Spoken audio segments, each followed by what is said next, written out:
this year on the big handstand walk event. I expect him to do very, very well. He's going to move fast on the yoke. He's slightly larger, so the rope climb may slow him down. We'll wait and see. I also think David Sharonki, Lucas are going to perform really well. So, you know, this is anyone's game at this point. I think it's going to be fast and furious. And, you know, I think that 9 minutes I thought was going to be the record pace. I could be way off there. And we could see sort of 2-minute rounds, 2:15 rounds from these other athletes. Well, we'll keep a tight eye on this and see who is going to potentially lead this out and make the mark on the overall score for this event. So, I think, look, we know that the overall rankings for this right now, that Matt Fraser has got a very healthy lead, but the places below that, and our favourite term, the golden ticket for the Games invitation, that is up for grabs, right? And James, you've got athletes there you can see who is just tempting them, is sitting there, they know it's within grabs. Yeah, I mean, Andre Houdet is coached by Phil, so he's one of our athletes, so I'm slightly biased going into this, so I hope I can see him on screen. Good movements for him, but yeah, like, it's 15-minute workout, there's a long way to go. We saw the effect of how the skill can break down even when the athletes got the skill. So yeah, Andre's been working hard with us for the last 9 months, and he's come on in leaps and bounds, and he's having a great time this weekend. And speaking of which, Andre is neck and neck with Fraser at this moment in time. So the race is on. Andre, Lucas and Matt all head-to-head. Lucas Hogberg knows what he needs to do. Lucas Hogberg is the man currently in pole position for that Games invitation. You can see the little race, the head-to-head there. Nobody wants to lose, just that's the first yoke carry, so maybe that's a sign of things to come in this workout. You notice how Matt, I think, was very quick to get back on the rope. He wants to show to Lucas that this is his jam and this is his race, and he's going to dictate the pace. So I think perhaps a little bit of playing with Lucas's brain there, saying, look, mate, back off. But Andre, again, flying up the rope as well. Very, very impressed with Andre. And it looks like he's going to be hitting the floor at the same time as Matt. So Lucas lost a bit of time on that rope climb. So Lucas is now at the top of his 3rd rope climb. But it looks like he might have had a no rep there and had to go back down. So here's Matt leading it out. So that little, maybe that little shot from Lucas has charged his effort. And look at Andre. Andre is now going back. There's Lucas going back for his handstand walk, and he'll make his way back for the 2nd set of rope climbs and the next set of 12-meter on that handstand. So Matt's maybe not going to have it all his own way. Probably. I mean, you saw as we were talking, as Ben was saying there about Matt changing up the pace. You saw Lucas actually look over at Matt. Matt's not looking at Lucas at all. He knows, this is what makes him so great. He knows exactly where he is in the race and where other people are, and how to manipulate them and draw them into a little sprint when they don't need to be. And is that the advantage of being 4 times Games champion, knowing that he has that, he knows where his limits are? And to be honest, Matt Fraser doesn't have many limits, but he knows he can trust his technique, his skill, his strength, his power to take him through pretty much any workout that's put in front of him. Yeah, pretty much. Like, he's... Look at that face. Like, he's just... He loves to compete. Like, there's a... You get in training, like, I'm from a football background, played professional football till I was 20, and you had people in training who were the best in the world in training, but going out and putting it together in a game on game day is completely different, and Matt's got both. Yeah, he absolutely is. Big game day hitter and also a competitor. Speaking of competitors, David Sharonki is coming up to take on Lucas Hogberg here in round 2. And David is hungry for the fight. So he sure is. He's now passing Lucas. Let's see if he can hold on these rope climbs. Andre has got ahead of both of those athletes. So James's man here is doing him proud and is making his move for his invitation. We know that Andre is going to the Games as part of the team. He's there, but he is looking for that individual slot. And we've heard some lovely words from him afterwards in terms of he has got the inspiration of his brother and his sister as well, moving him, driving him on. That must help you as well in trying to sort of direct his motivation a little bit as well. Do you find that is a great motivator for him that sometimes needs some managing too? Like, I mean, Phil does all of that Andre's kind of stuff, so he'd probably be better to ask on those kind of things. But yeah, he's very focused. It's been a big part of his a big goal for a long time for him, and he's made huge gains over these last 9 months. And this weekend, he's just walking around like a Cheshire cat. You know, you talked about that pressure. He is just like, I'm throwing down with Matt Fraser, and he's going toe-to-toe with him.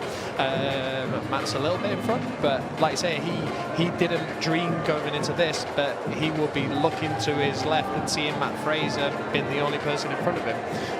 So yeah, the boy's having a great time. And looking to the floor right now, David Sharonki has now put himself ahead of Lucas Högberg. So if he can put a space between him and Lucas, he will be closing that gap. And Andre, with his performance, Dave Sharonki is marginally ahead of Andre. So this race for that Games Invitational slot is massive, because the one name we haven't mentioned in this workout so far is the Greek athlete Georgios Karavis, who is just behind Lucas. So it feels like there's going to be a bit of a concertina effect, that the results here are going to close the gap between all four of those athletes looking for that prime invitation. And as I said earlier, you know, this is what we want as spectators, the final workout of the weekend.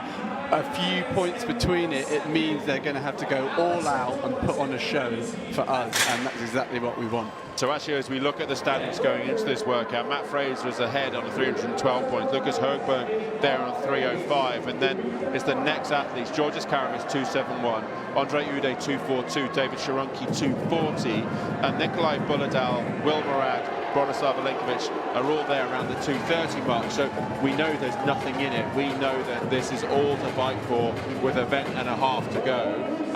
Matt Fraser is obviously the man to beat. He's leading this out, looking very, very strong. Be interested to see how close Matt gets to the 904 mark from the previous heat. It feels like it's going to be quite close to that mark, Ben. Yeah, it is actually. Looking at it, you can see now Matt is slightly taken down his cadence when it comes to rep speed in terms of how fast he's back up the rope. Still similar speed on the handstand walk, and perhaps he's conscious that he just needs to catch his breath before going up that going onto his hands. So he's just easing off on the rope climb and seeing that as his sort of chance to rest. Looking like he's going to go back for his final set of rope climbs and handstand walk, and then he's going to be on the yoke. So, you know, we could actually see a number of athletes coming in between Lucas and the top spot, and it's really going to shake up that leaderboard. Andre also on his, looking like he's going to jump onto his final set of handstand walk. But that winning time of Katulis in the previous heat of 9:04, I think that could be there up towards the top of the scoreboard at the end of it, James. Do you think that's a fair assessment? Yeah, it's gonna. That's the thing with the men. The density, these competitions, the density of the field means that people in the lower heats can take points off the people at the top. So yeah, it makes it an exciting finish. So this is Matt Fraser then on his last set of handstand walks. We're looking at Andre Ude. He's had to take a break there from his handstand walk. David Sharonki has gone past him. So here's Matt Fraser, sprint to the finish, 26 seconds. He will potentially get ahead of Katulis' score. It looks like, he's at the break. A little break there. Is that going to slow him down? I think he's going to get there. He's going to get there. 8:54. Wow. Well done to him. He is so happy. Well done to him. 10 seconds. But credit to Alex Katulis for that 9:04. That is going to secure Katulis second place in this event. So great effort from him in the previous heat. Matt Fraser looks gassed.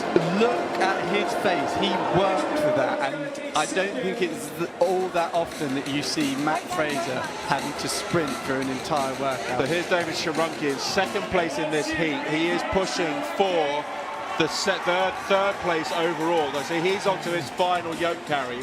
He's got approximately 26 seconds to play with. The second best score in heat number 3 was 9:56. So Sharonki is on the sprint. Looks like Sharonki might be securing third place overall. Well done to him. 9:41. That Yes, could David. be huge for him, especially on the move against Andre Ude. Look at him slamming down his belt.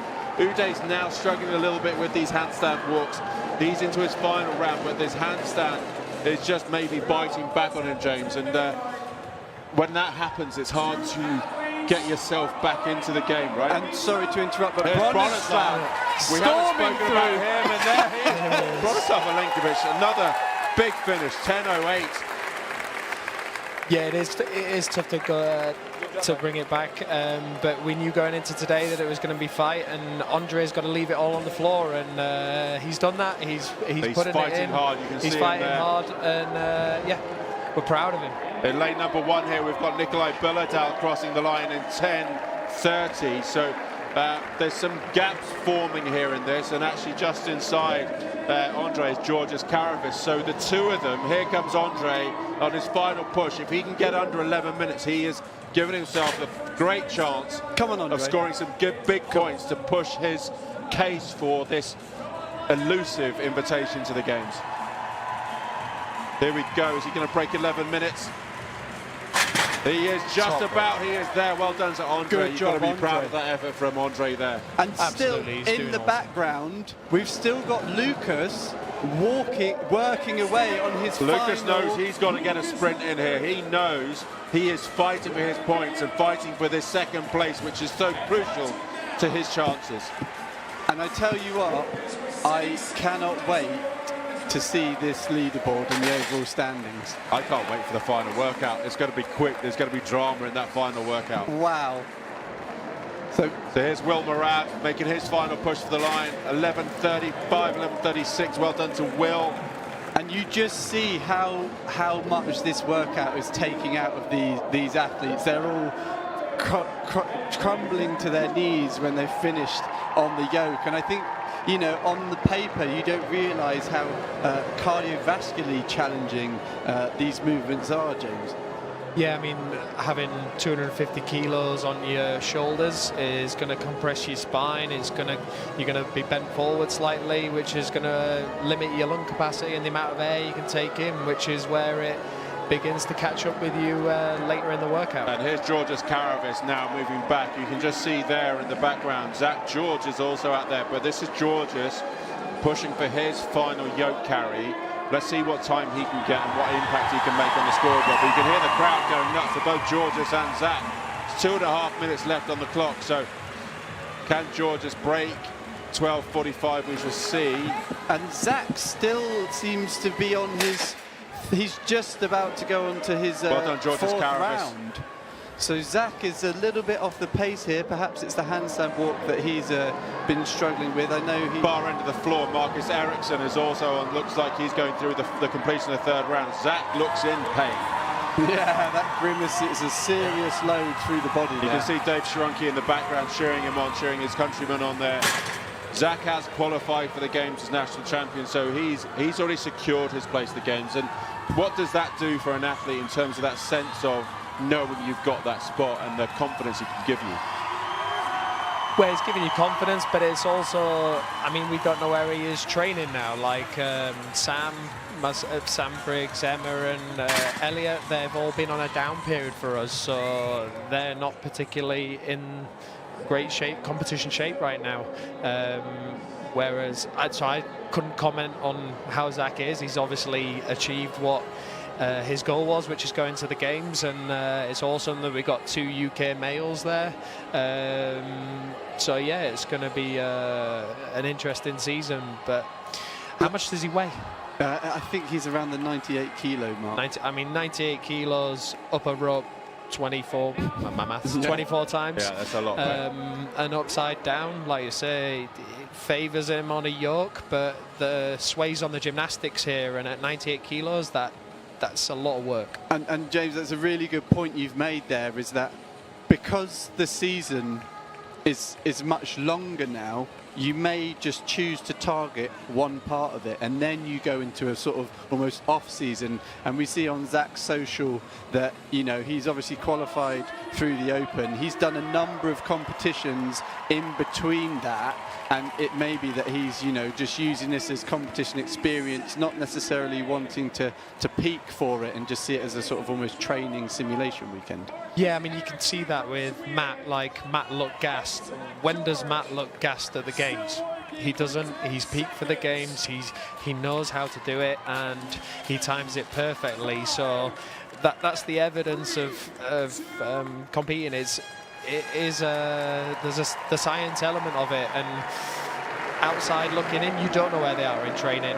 Social media, how true is social media? Social media can be very deceptive, right? You Exactly. never know how hard an athlete is working. And interesting, when Sam was in here, she was telling us she's been back training officially for 2 weeks, but she said she's not putting herself under pressure. This is about building to the game. She's obviously going over to Wodapalooza in a couple of weeks' time.